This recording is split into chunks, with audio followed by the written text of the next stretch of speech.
We're anxiously awaiting the start of deer season. It's a ways off. So what do we do in the meantime to get ready? Today we're gonna put in a scrape tree, as we call it.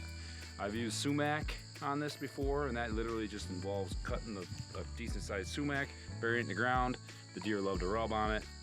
It works good. I'm a big believer in making these things visually attractive, okay? So this year, we're gonna do a couple of different things. I've got a cedar post that I bought for like 10 bucks. And I'm going to put that in the ground, drill a hole through it, and add some oak limbs. And the reason for oak limbs is because they're gonna hold their leaves. So that thing is gonna stand out and the deer can visually see it and hopefully not be able to resist it.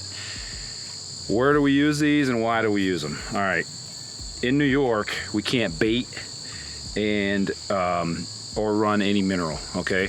So we have these scrape trees, and it has been a great way to centralize a deer for pictures. Yeah, we can hunt over them as well, which we do sometimes, but if nothing else, it's great for pictures. Even to the point where I'll put a post in a field right next to the scrape, like 10 yards away, and it works with the camera on, and the deer come and check it.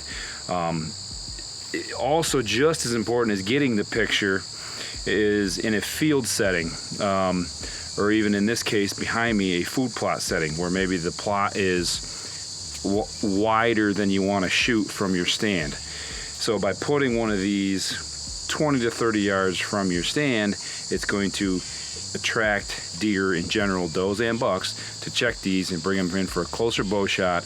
Also distract them while you get drawn. So the only other thing we're gonna add to this is some buck fever. I'm probably gonna use this branch action right here for this time of year. That's like the real early stuff.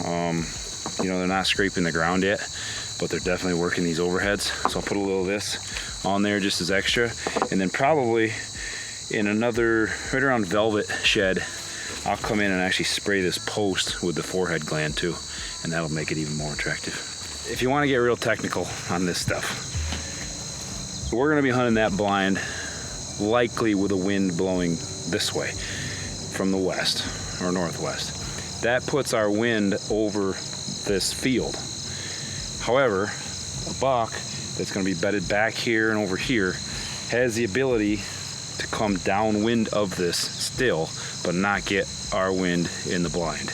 They don't always set up perfect like that, but if you can, that helps your odds, because them bucks will, whether it's food or a scrape, the big ones will prefer to get downwind to check that instead of just waltzing right through. Certain times of the year, they'll walk the plank to you, but majority of the time, they're not gonna do it. So this plot right here isn't going to really maximize what these can do.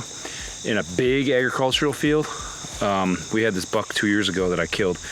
We called No Brow, and I'd have these scrape trees in various spots in bigger fields, and he would come to them. We got some real cool video footage of him coming to it. So in a bigger area, you can, you know, it gives them something to concentrate on, draw them in a little bit closer, a little more value. This is still good, don't get me wrong, I wouldn't have put it here, but you know, those bigger settings are where these things really shine. By the way, this clover plot this is a beauty. So last year, this thing got too much water, drowned out.